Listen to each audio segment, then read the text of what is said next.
Irmãos,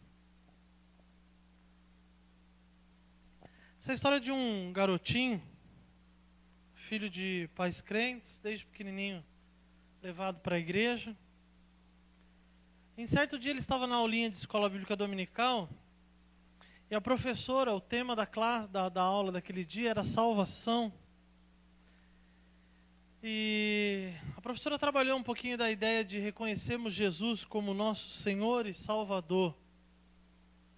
E o menino, então, em determinado momento da aula, ele olha para a professora, ele faz uma pergunta para a professora: professora, como eu faço para ir para o céu e ter Jesus como meu Salvador?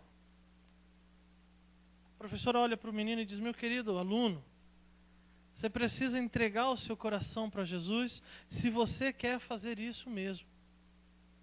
Se você quer um dia morar no céu com Cristo, você precisa entregar o seu coração a Jesus. E o menino, a princípio, aquela resposta foi satisfatória. O menino saiu todo alegre, entrou no carro, foi embora para casa. Mas antes, a professora falou assim: você gostaria de entregar o seu coração a Jesus agora, no término da nossa aula? E o menino falou: não, tia, agora não, eu preciso primeiro falar com a minha mãe. Então ele sai da igreja feliz, entra no carro, vai embora para sua casa. Mais tarde esse menino chega em casa e ele simplesmente chega, coloca a biblinha lá no sofá, deita no chão e fica parado, com a barriguinha para cima. A mãe, sem entender nada, se aproxima do menino e diz: meu filho, o que você está fazendo? Por que você está deitado aí desse jeito? O menino, olhando para o rosto da mãe, ele diz: mãe, eu estou esperando a senhora me levar para o hospital, porque eu preciso tirar o meu coração e entregá-lo para Jesus ainda hoje, porque eu quero morar com Ele no céu. Eu não sei, irmão, se essa história ela deveria causar risos ou ela deveria causar preocupações na gente. Mas uma coisa é fato. Esse menino, ele estava disposto a dar aquilo que ele tinha de mais importante para que Jesus viesse fazer parte da sua vida. Deus já mora no seu coração, meu querido. Mas eu queria fazer uma pergunta para você nessa noite. Por favor, Felipe. O que nós estaríamos dispostos a dar ao Senhor, caso Ele te pedisse uma prova do seu amor e da sua obediência? Quais são as áreas ou as coisas que você possui que são muito importantes, algo que você não viveria sem, e que você estaria disposto a dar para o Senhor, caso Deus lhe pedisse aquilo, como prova do seu amor, da sua devoção, da sua obediência a Ele? Todas as vezes que eu penso a respeito disso, eu me lembro de uma história muito importante nas Escrituras que trata sobre esse assunto. E é o que nós vamos falar um pouquinho sobre ela nessa noite. Abra sua Bíblia em Gênesis capítulo 22, versículos de 1 a 19. Nós vamos falar sobre Abraão e Isaque. Gênesis capítulo 22. Nós vamos ler dos versículos 1 a 19.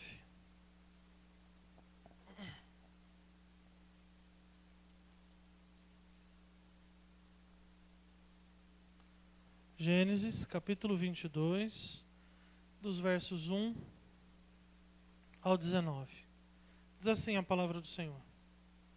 Passado algum tempo, Deus pôs Abraão à prova, dizendo-lhe: Abraão. Ele respondeu: eis-me aqui.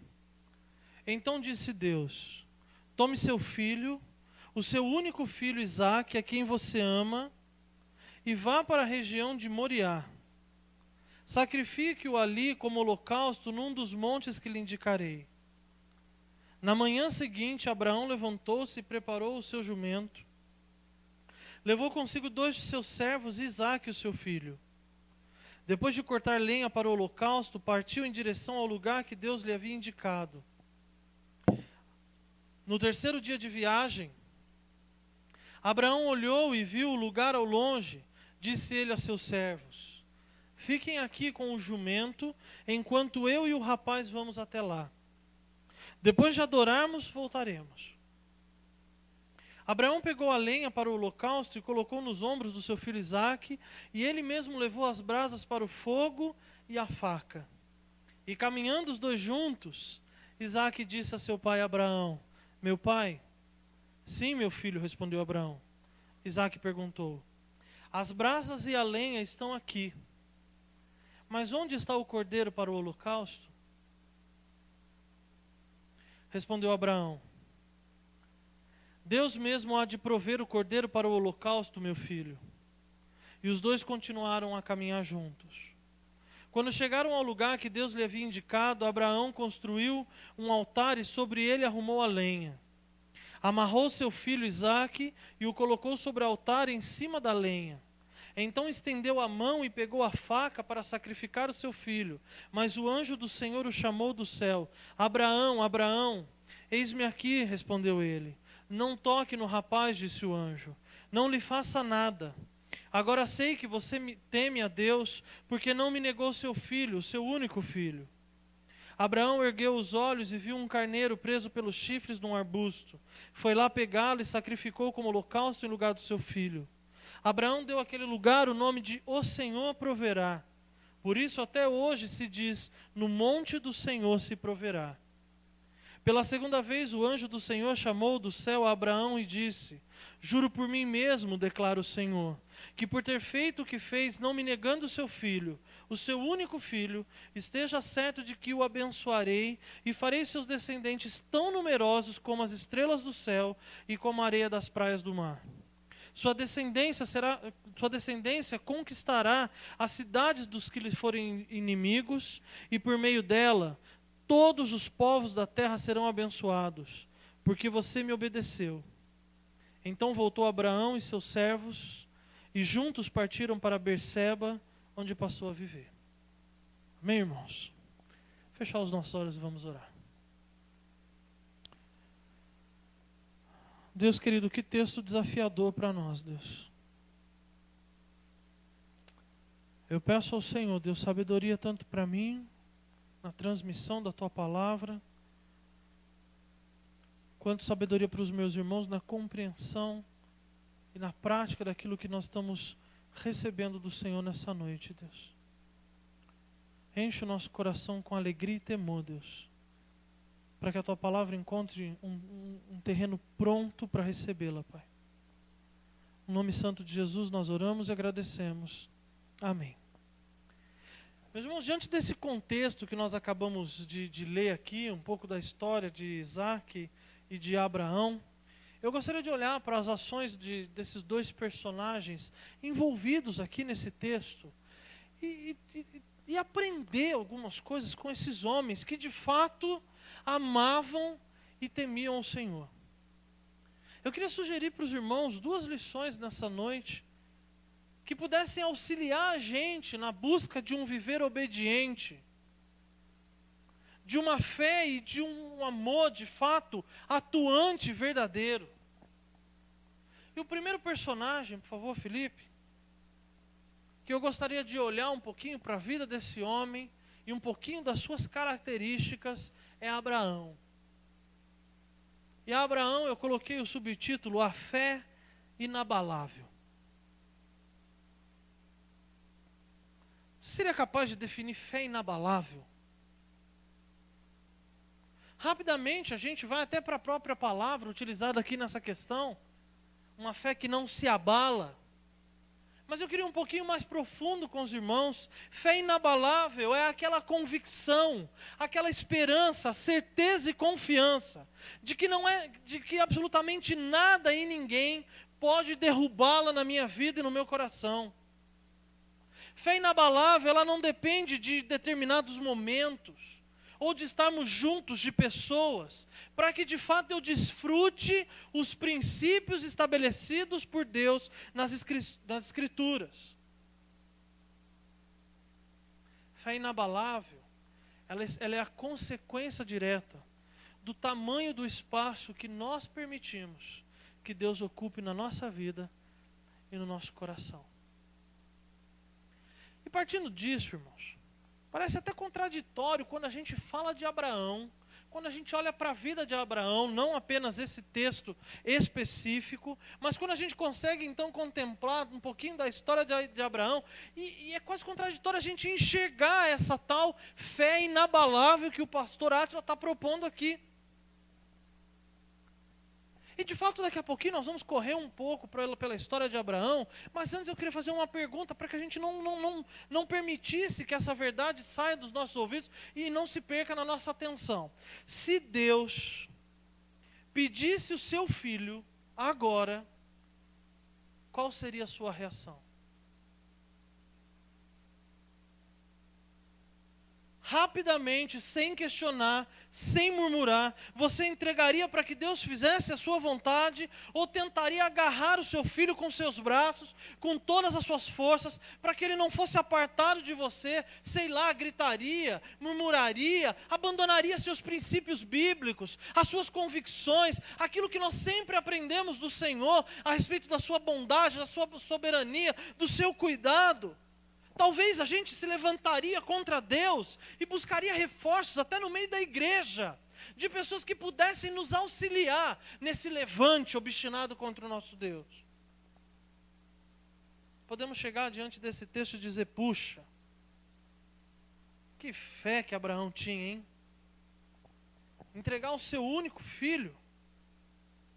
Que grande demonstração de obediência. Mas como eu disse aos irmãos, nem sempre foi assim. A vida espiritual de Abraão, irmãos, foi uma vida caracterizada por uma montanha russa. Os irmãos puderem rapidamente deixar o seu dedo aí no capítulo 22, mas dar um pulinho rapidamente no capítulo 12. Eu não vou ler textos não, é só para os irmãos identificarem ali. Nós encontramos um pouquinho dessa montanha russa espiritual em que Abraão vivia. Capítulo 12, Deus fala com Abraão. Deus diz para Abraão, sai da tua terra, sai da tua parentela, e vai para o lugar onde eu te mostrarei. E Abraão obedece às ordens do Senhor. Irmãos, que fé inabalável. Sair do seu conforto, sair do meio dos seus entes queridos, sair de perto daquilo que lhe dava para ele algum tipo de benefício, algum tipo de tranquilidade, e crer que Deus teria um lugar melhor para ele lá na frente, mesmo que ele não tivesse tocado, mesmo que os seus olhos ainda não tivessem contemplado. Meus irmãos, que fé inabalável. Quem dera se nós, tendo promessas tão claras, obedecêssemos como Abraão obedeceu. Mas ainda no capítulo 12, versículo 6, Deus diz que daria à descendência de Abraão toda a terra de Siquém. Então aquela fé inabalável agora perde um pouquinho a sua força, e Abraão decide continuar andando, desobedecendo o caminho a qual Deus estava guiando, e vai para Neguebe. Capítulo 12, versículo 10. Abraão, por não estar na terra que Deus iria lhe mostrar, que manava leite e mel, Abraão então ele é obrigado pela fome ali na região do Neguebe a descer até o Egito. Eu pergunto aos irmãos, o que Abraão está fazendo no Egito? Sendo que Deus havia prometido outro lugar para Abraão. Capítulo 13 de Gênesis. Deus permite, depois de tantos transtornos ocasionados, a mentira contada por Abraão para tentar salvar a sua vida, como se ele pudesse pelas suas escolhas. Deus permite que Abraão saia do Egito, e mais uma vez ele negligencia a promessa de Deus.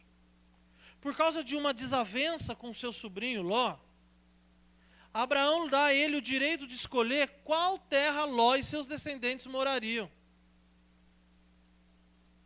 Eu pergunto aos irmãos, e se Ló tivesse escolhido Canaã?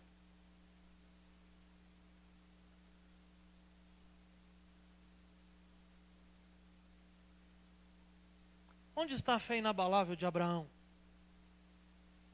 Onde está então todas aquelas convicções proclamadas no momento em que ele entregou o coração dele a Deus, e que então ele tomou posse da promessa, da palavra que Deus havia dado para ele, a certeza no seu coração de morada na presença de Deus eterna, essa obediência inquestionável, é que nós costumamos dirigir a Abraão.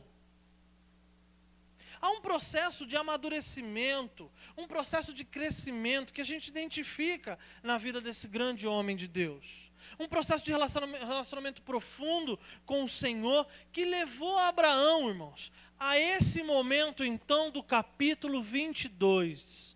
Ninguém se torna um crente maduro da noite para o dia. Às vezes a gente acha que a gente negligencia a nossa vida com Deus, a nossa vida de devocional, o nosso tempo de oração, o nosso convívio como igreja, o nosso servir a Deus e a igreja, e a gente acha então que de uma hora para outra, Deus pelos estalar dos dedos, vai resolver todos os nossos problemas e vai trazer segurança, paz e alegria ao nosso coração. A gente vai confiar e trazer à nossa memória a palavra de Deus. Queremos ter uma fé segura. Queremos ter uma fé inabalável. Se eu perguntar para todos os irmãos aqui, eu tenho absoluta certeza que essa é a vontade de todos nós. Mas muitas vezes nós não queremos passar por todo o processo de amadurecimento e crescimento que é exigido. Nós não queremos compromisso com a igreja. A gente quer ser um crente abençoado, a gente quer ser um crente sábio, a gente quer abençoar, mas a gente não quer compromisso com a igreja. Nós queremos ser um crente maduros, nós queremos abençoar a vida das pessoas, a gente quer contemplar a bondade, a misericórdia de Deus, mas nós não queremos levar a sério uma vida de leitura com a palavra. Eu não tenho tempo, eu trabalho demais, é tudo difícil, eu tenho preguiça, eu durmo em cima da Bíblia. Nós queremos de fato a graça, queremos as bênçãos abundantes, mas nós negligenciamos o tempo de oração com uma rapidez e frequência. Trocamos o tempo de comunhão com os nossos irmãos por qualquer coisa que esse mundo possa nos oferecer. Mas quando as pressões vêm, quando as dificuldades surgem, como a gente queria ter aquela fé inabalável de Abraão. Como a gente queria estar pronto para resistir. No meio do caminho, irmãos, rumo a essa fé viva, muitas situações tomaram o tempo e o coração de Abraão. Nesse período de amadurecimento, muitas ofertas apareceram, muitas situações surgiram e tiraram os olhos de Abraão daquilo que de fato Deus lhe havia prometido e dado. Responde rapidamente no seu coração o que hoje tem roubado a sua alegria de estar na casa do Senhor, de servir a Deus com todos os seus dons e talentos, de poder desfrutar da palavra de Deus, se alimentando com toda a força, com toda a dedicação.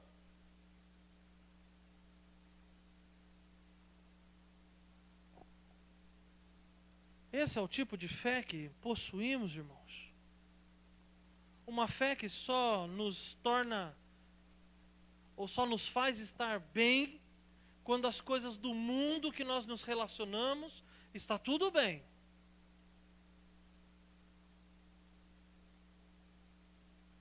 Estava falando essa semana com uma pessoa a respeito disso.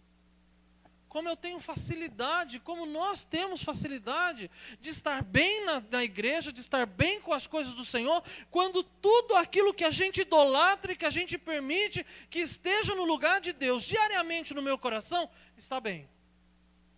Quando essas coisas que estão ocupando o lugar de Deus passam a desmoronar, irmãos, a nossa vida com Deus vai para o lixo.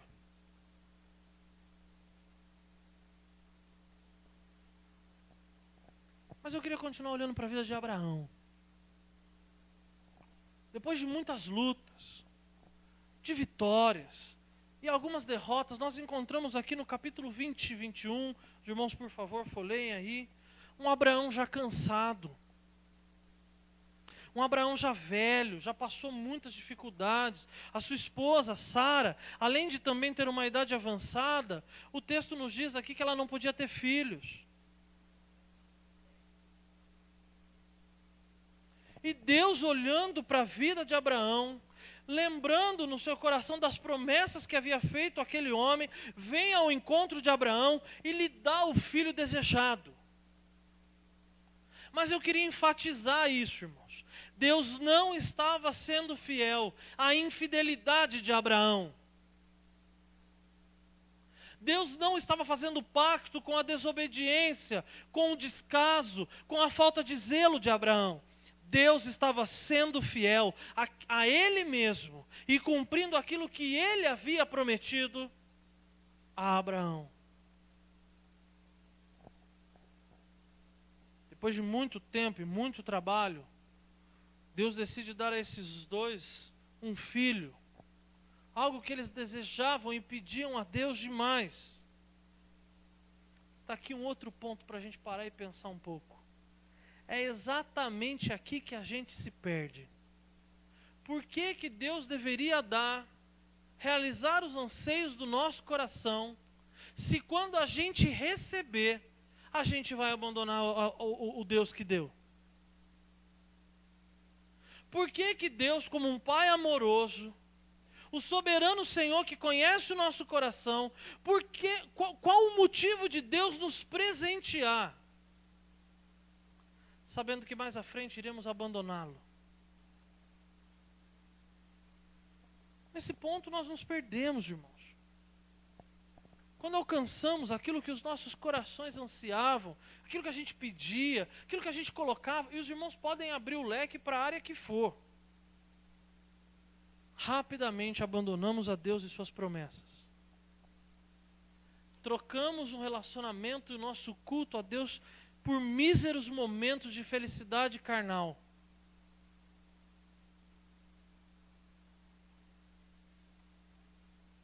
Abrem mão da alegria, ou da alegria verdadeira e eterna, por um prazer momentâneo e destrutivo.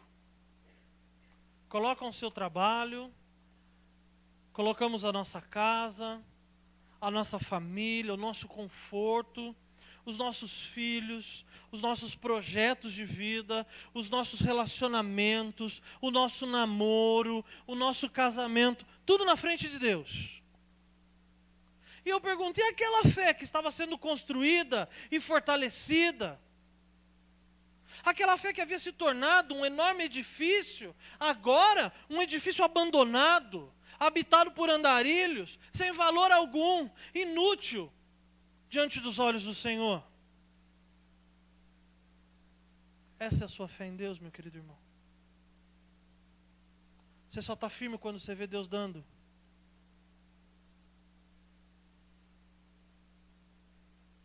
Você precisa ter algo material.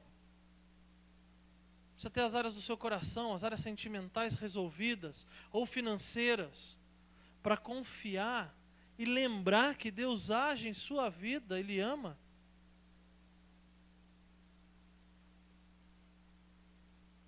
Mas olhem para Abraão, no capítulo 22.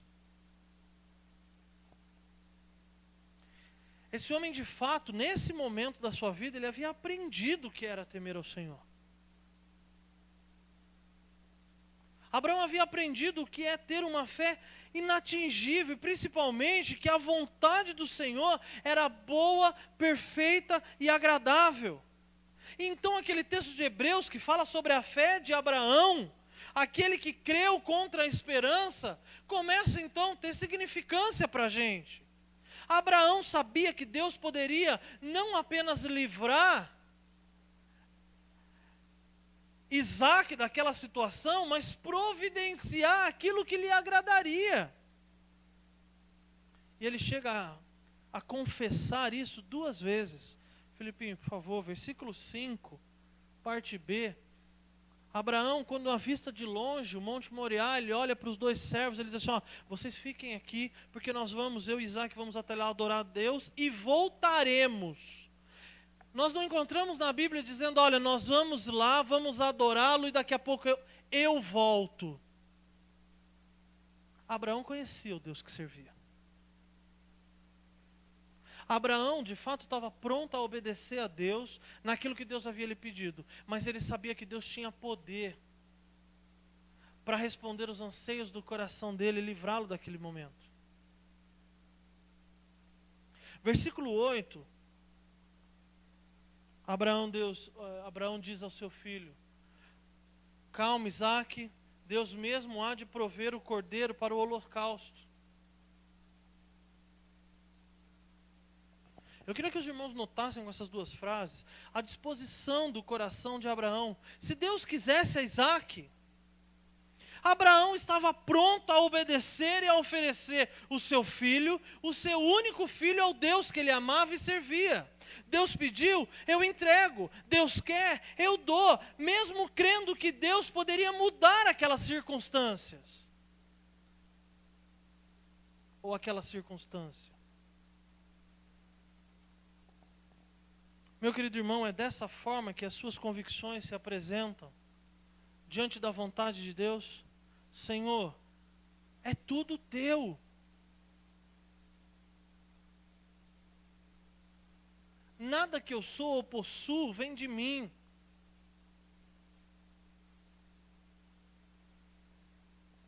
E se os seus planos não forem os do Senhor?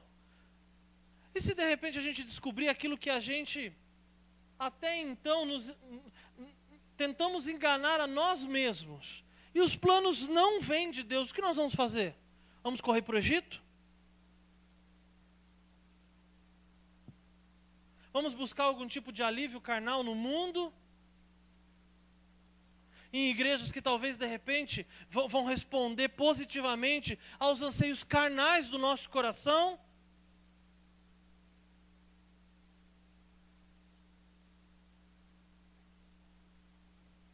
Quem dera estivéssemos maduros espiritualmente, irmãos, para tomarmos decisões como de Abraão nesse momento da sua vida. Versículo 2, os irmãos podem... Não está aí não, Filipinho. Os irmãos podem acompanhar comigo. Deus ainda lembra que Isaque era o seu filho, o seu único filho. E mesmo assim Deus diz assim: Abraão, eu sei que é seu filho, o seu único filho, mas eu quero, ele é meu. Esse é seu trabalho. Esse é seu ganha-pão, mas eu quero.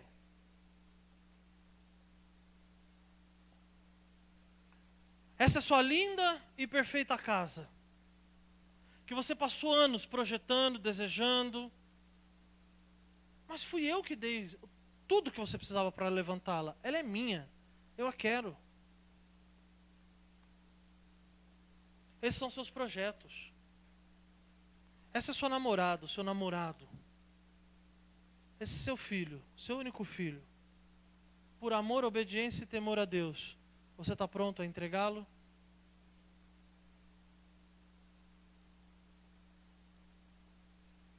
O texto ele não mostra para a gente, irmão, surpreendentemente, que eu estava pensando, se fosse eu, a história aí seria diferente, irmãos. Mas o texto, surpreendentemente, ele não mostra para a gente nenhum tipo de murmuração da parte de Abraão. Abraão nem sequer olha para Deus e diz assim: eu não ouvi direito. O senhor quer Isaque? Nós não vemos lutas de Abraão com Deus. A fé desse homem o fazia contemplar que Deus amava mais Isaque do que ele próprio e teria o melhor para o seu filho. Agora, irmãos, Abraão estava triste? Sem dúvida nenhuma. O seu coração doía como um pai que amava o seu filho? Sem dúvida nenhuma. Estava lutando contra os pensamentos que surgiam na sua cabeça? Eu afirmo aos irmãos, mesmo que o texto não diz, mas como homens, humanamente falando, eu afirmo que Abraão lutou na sua mente.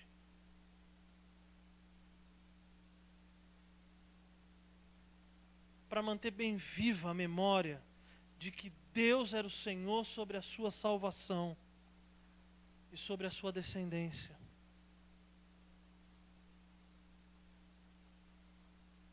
Não há mal em Deus. Deus não erra nunca.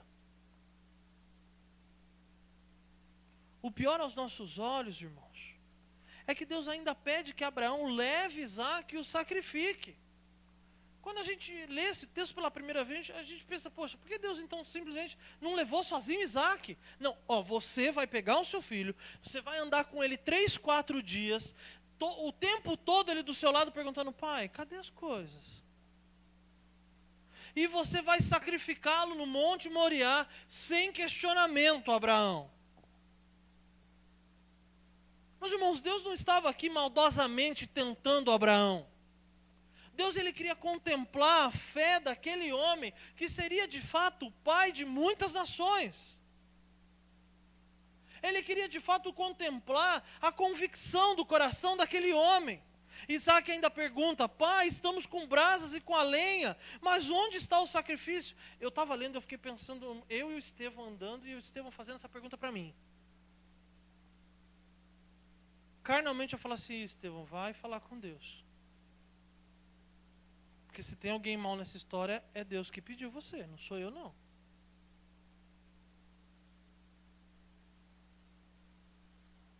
Filipinho, põe aí a próxima. E Abraão responde, que homem sábio, irmãos. Que fé inabalável. A resposta que Abraão dá ao seu filho é, Deus proverá. Que áreas que Deus está trabalhando em seu coração hoje, irmãos? Que exige de você simplesmente crer e confiar. Mas que até agora você está tentando segurar com toda a sua força. Deus diz para a gente hoje, descansa em mim e eu vou prover.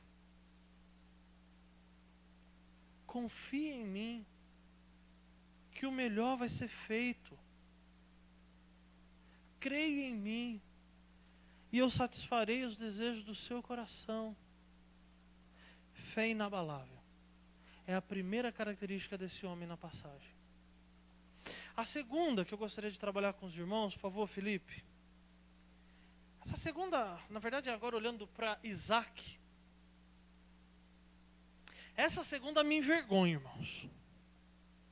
Mas ela me envergonha profundamente, porque eu vejo quanto eu me debato contra a mão segura, a provisão certa do Deus que me ama e que é soberano sobre mim.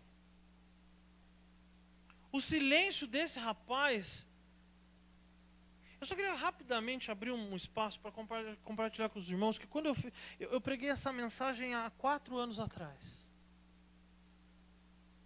5 anos atrás. 4 anos e meio atrás.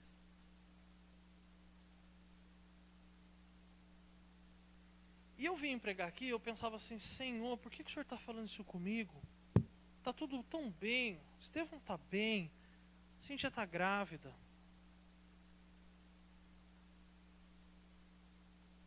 Duas semanas depois que eu preguei essa mensagem, e a sequência dela, que será na próxima semana, nós passamos por todo aquele rebuliço com a Débora, que os irmãos sabem.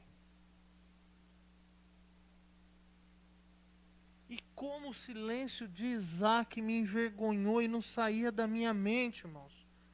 Todas as vezes que eu entrava naquele hospital e via minha filha lá na UTI NEL. Como encarar o silêncio desse homem, desse jovem rapaz, muito menos experiente do que muitos de nós, com muito menos tempo de vida com Deus do que muitos de nós, com menos informações do que todos nós. O silêncio, irmãos, de uma forma geral, o silêncio é intrigante. O silêncio, ele instiga a gente. O silêncio, ele nos preocupa. Você vai, o jovem adolescente vai pedir uma coisa para o pai olha bem e fala assim, ó. Na verdade, ele não fala nada. Aquela resposta é terrível. Por que pelo menos não fala não? O que ela está querendo dizer com aquele olhar? O silêncio, irmãos, ele me incomoda. Mas o silêncio me faz prestar atenção naquele também a qual está diante de mim no silêncio. Ele me faz ficar pensando o que vai acontecer à frente. O silêncio me faz imaginar, me faz crer e me faz esperar. Deus, ele usou o silêncio em diversos momentos da história e na vida de grandes outros homens de santos de Deus, com o propósito de se fazer conhecido em alto bom som. Filipinho, por favor. Abacuque, capítulo 1, versículo 2. Abacuque diz ao Senhor: Senhor, até quando clamarei por socorro sem que tu ouças? Senhor, não estou entendendo. Eu te amo, eu te temo, Senhor, olha quantas coisas estão acontecendo e eu só vejo o Senhor no silêncio. Senhor, eu creio, eu confio na tua soberania, no teu senhorio, no teu tempo, mas Senhor, o que está acontecendo? Entre o livro de Malaquias e o Evangelho de Mateus, nós temos 400 anos de silêncio profético da parte de Deus. Não tem mais juízes, não se levanta mais nenhum rei, nenhum profeta aqui da parte do Senhor para trazer boas novas. O povo fica assombrado.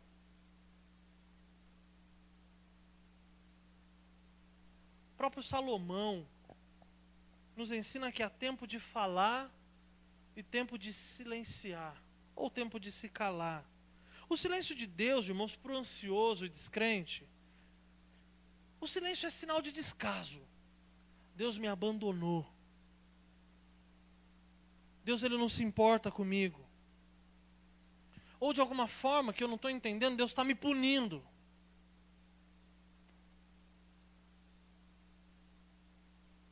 Mas para aquele que crê, o silêncio de Deus é sinal do agir e da preparação da parte de Deus para tratar algo no nosso coração, que nos faz confiar e aguardar. Eu queria chamar a atenção dos irmãos, não para a ação de Deus hoje, nesse texto. Porque Deus, ele se faz assim, muito audível. A voz de Deus, ela grita nesse capítulo 22 aqui, de Gênesis. Mas eu queria que os irmãos atentassem para a ação silenciosa de Isaac, que para mim é um dos momentos mais gritantes de todas as Escrituras. Aqui nós vemos amor, aqui nós vemos fé, aqui nós vemos confiança em Deus, tanto no filho que obedece, quanto no pai que serve. Isaac confiava no Deus do seu pai.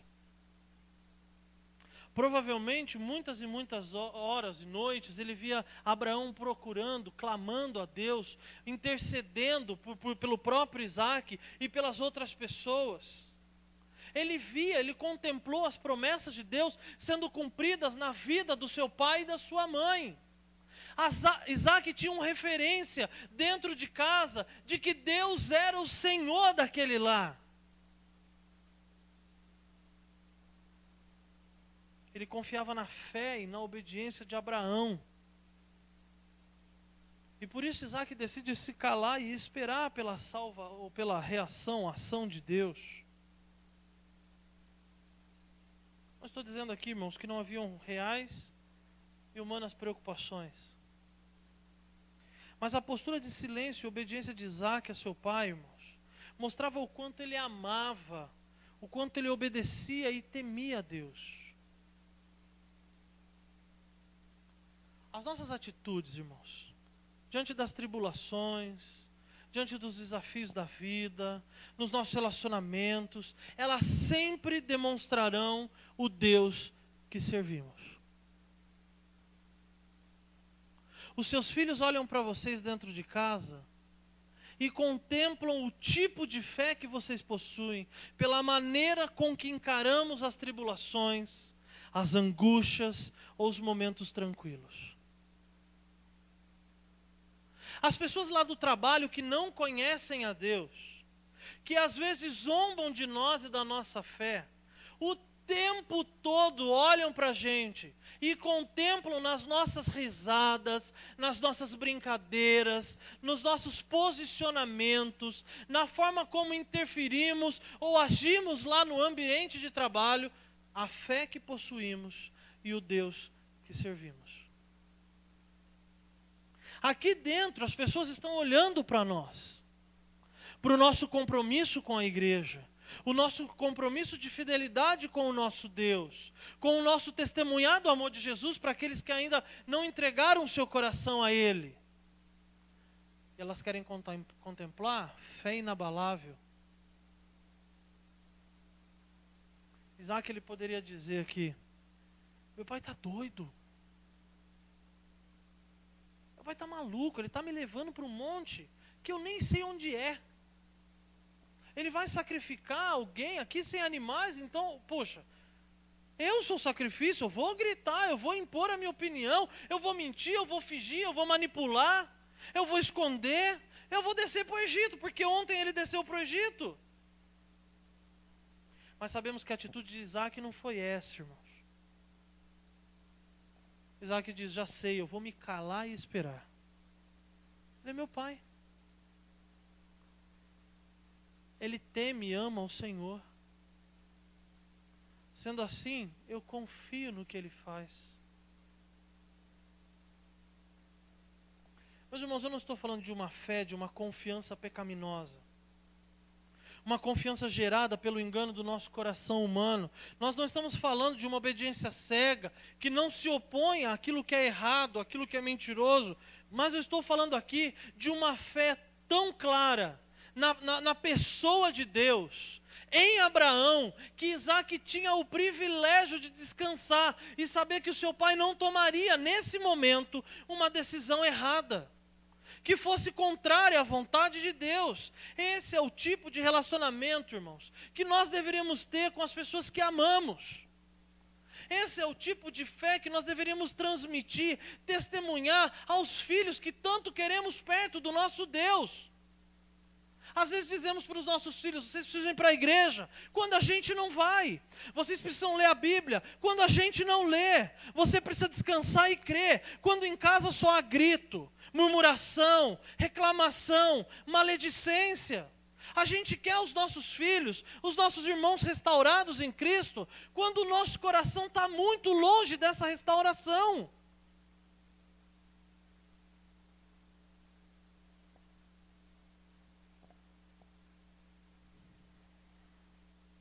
Isso não é fé. Isso é covardia. Eu imagino Isaac subindo ao monte ao lado de Abraão e não vendo animal nenhum para o sacrifício.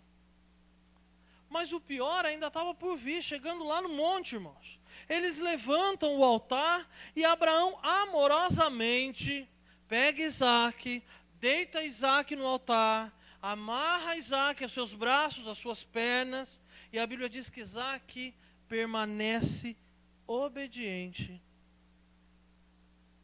e em silêncio.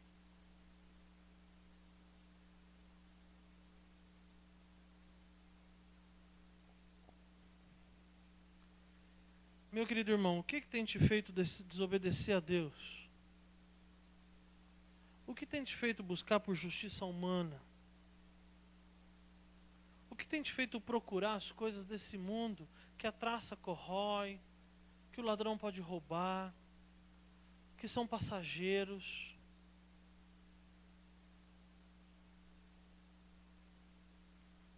O que tem te feito sucumbir diante da ansiedade do seu coração? Esse silêncio de Isaac nos envergonha, irmãos. Porque esse silêncio nos mostra que pelas pequenas coisas da vida, nós temos uma facilidade tremenda de abandonar o Senhor. De arrancar as cordas das pernas e descer correndo o monte. Tentando procurar alguém que humanamente possa me dar a salvação que Deus não é capaz de fazê-lo.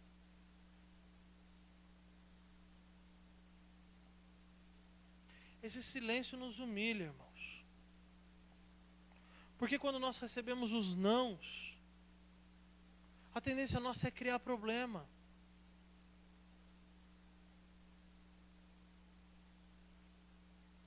Passamos a tratar as pessoas à nossa volta como os nossos inimigos.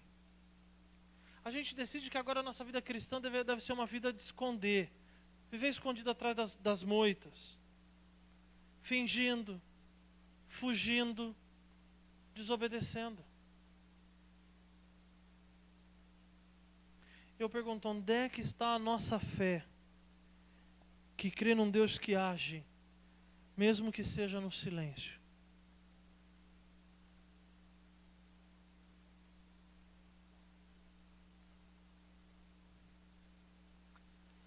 Isaac nos ensina a parar de lutar, irmãos, e silenciar o nosso coração. O maior interessado que eu e você sejamos felizes é o Senhor. Aquele que é de fato o amigo das nossas almas. Esse texto ele grita para a gente o tempo todo, para de murmurar. Para de maldizer as coisas, as pessoas à sua volta. Tentar achar culpado para a sua fé em montanha-russa. Olha, além do seu próprio nariz, Deus tem cuidado de você. Mesmo que estejamos passando por alguns momentos difíceis, que as coisas não estão tão claras como estavam há dias atrás, espera no Senhor. Silencie e aguarde a resposta daquele que não se atrasa e não erra. Quer chorar, irmãos? Chore, mas chore diante de Deus. Chore por olhar para o nosso coração e ver o quanto ainda somos apegados a ídolos que estão entre nós e Deus. Chore de vergonha por chegar em determinados momentos da nossa vida cristã e ver que a gente ainda não está maduro o suficiente para dizer não às coisas do mundo.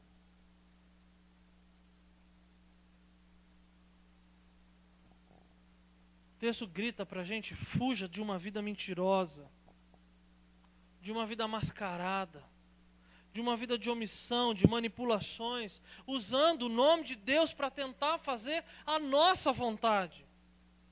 Sabe por quê? Porque o Senhor vê em secreto e conhece o nosso coração.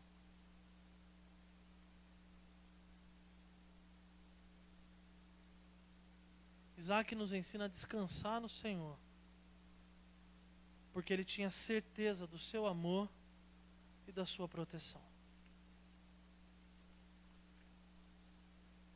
Meus irmãos, deve ter sido um momento muito difícil, humanamente falando, tanto para Abraão quanto para esse jovem rapaz Isaac.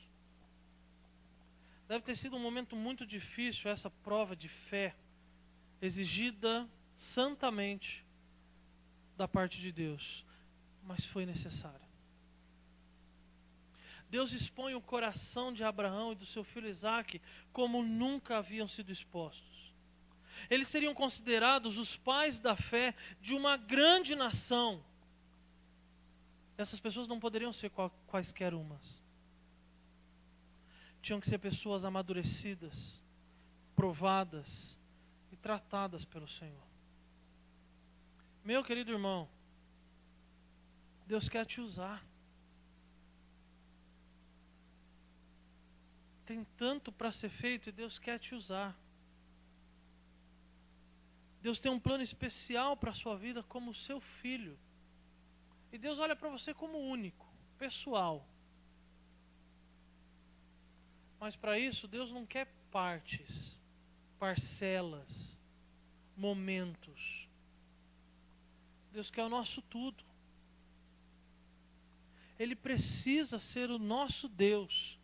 E Deus de tudo.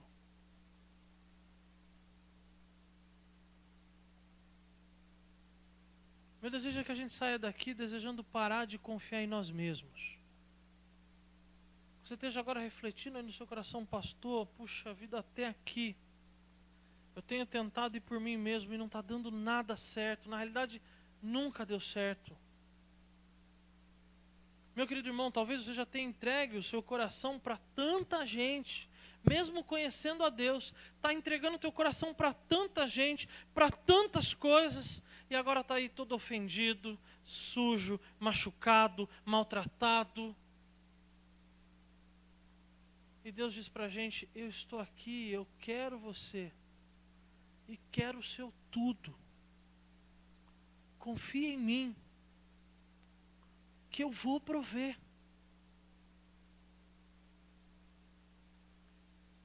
Eu queria convidar você a baixar sua cabeça agora. Na verdade, vamos ficar em pé, irmãos. Nós vamos orar.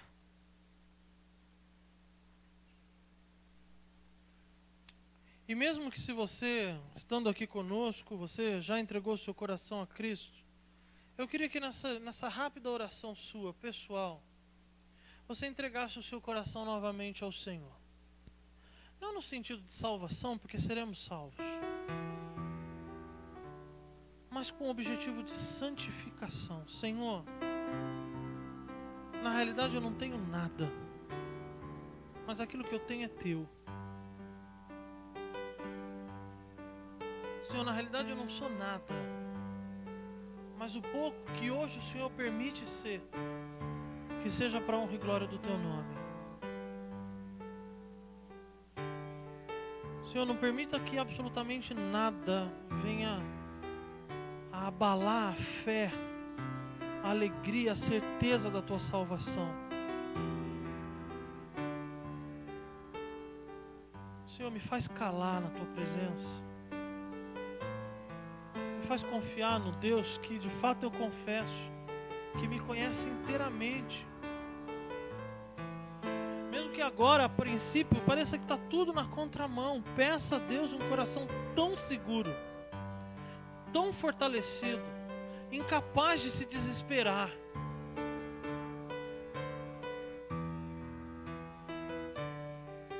Porque o que Deus deseja é que creiamos nele. E Ele vai prover. Santo e amado Deus, muito obrigado, Deus, pela Tua palavra que foi ministrada a nós nessa noite, Deus. Senhor Deus, como nos sentimos humilhados diante dessa situação, Deus, diante dessas verdades que nós acabamos de contemplar na Tua palavra, Deus. Nós somos Teus filhos. Nós já conhecemos, já reconhecemos o Senhor como Senhor e Salvador das nossas vidas, mas nós queremos entregar tudo a Ti de novo, Senhor Deus. E que dessa vez não seja apenas da boca para fora, mas que os meus irmãos agora estejam entregando tudo, Senhor Deus, ao Senhor. Provê para a gente uma fé inabalável, Deus. Nos auxilia nas nossas decisões que precisam ser tomadas, decisões que nos santificam, que nos aproximam de uma vida com o Senhor, Deus, que nos tornam crentes mais sensatos, mais sábios, mais amadurecidos na fé, Deus, para que possamos testemunhar do Teu amor com autoridade, com responsabilidade e por amor, Senhor. Que as pessoas contemplem em nós a fé inabalável que o Senhor depositou em nossos corações, Deus. Que as pessoas contemplem em nós aquela alegria que o mundo não entende, Deus. Aquela certeza, aquela confiança que para o homem sem Deus é loucura, Senhor. Aquele silêncio confiante daquele que espera e que tem a certeza do Teu agir no Teu tempo, Pai. Senhor, eu sei que essa semana vai ser uma semana de lutas, Deus, principalmente nessa área. Eu peço ao Senhor pela minha vida e pela vida dos meus irmãos, nos fortalece, nos ajuda a lembrar da Tua palavra de hoje, nos ajuda a colocar em prática tudo aquilo que ouvimos, Deus, e que saiamos daqui conhecendo mais do Senhor, praticando mais a Tua palavra, e que tenhamos uma semana fortalecidos no poder do Senhor, Deus. Muito obrigado por esse culto, Deus. Obrigado porque mesmo sendo pecadores, o Senhor nos permite estar aqui na Tua presença, na Tua casa, Deus. Cuida daqueles que não puderam estar aqui, Senhor Deus, que estejam sendo também atingidos pela Tua palavra, pela Tua misericórdia. Cuida, Senhor Deus, dos que estão doentes, Deus, os que estão passando algum tipo de aflição, de necessidades, Deus, vai ao encontro desses queridos, provê aquela paz, Deus, que acabamos de clamar ao Senhor. Louvamos ao Senhor pela vida dos nossos visitantes, Deus. Agradecemos muito ao Senhor pela vida do pastor Paulo e sua família que está aqui conosco. Lembramos, Senhor Deus, da vida do pastor Elcio, que está descansando um pouco. Deus, fortalece o Teu servo. para que ele volte, Senhor Deus, com todas as suas energias restauradas, Deus, com muito desejo de trabalhar cada vez mais para a honra e glória do Teu nome, Deus. Nos despede agora, na Tua graça e debaixo da Tua misericórdia. No nome santo de Jesus, amém. Que a graça do nosso Senhor e Salvador Jesus Cristo, o amor do nosso eterno Pai, a comunhão e a consolação do Espírito Santo esteja sobre a vida de cada um de vós, queridos e amados irmãos, hoje e até a vinda do nosso Senhor e Salvador Jesus Cristo. Amém e amém. Os irmãos podem sentar, tem um tempinho de oração pessoal.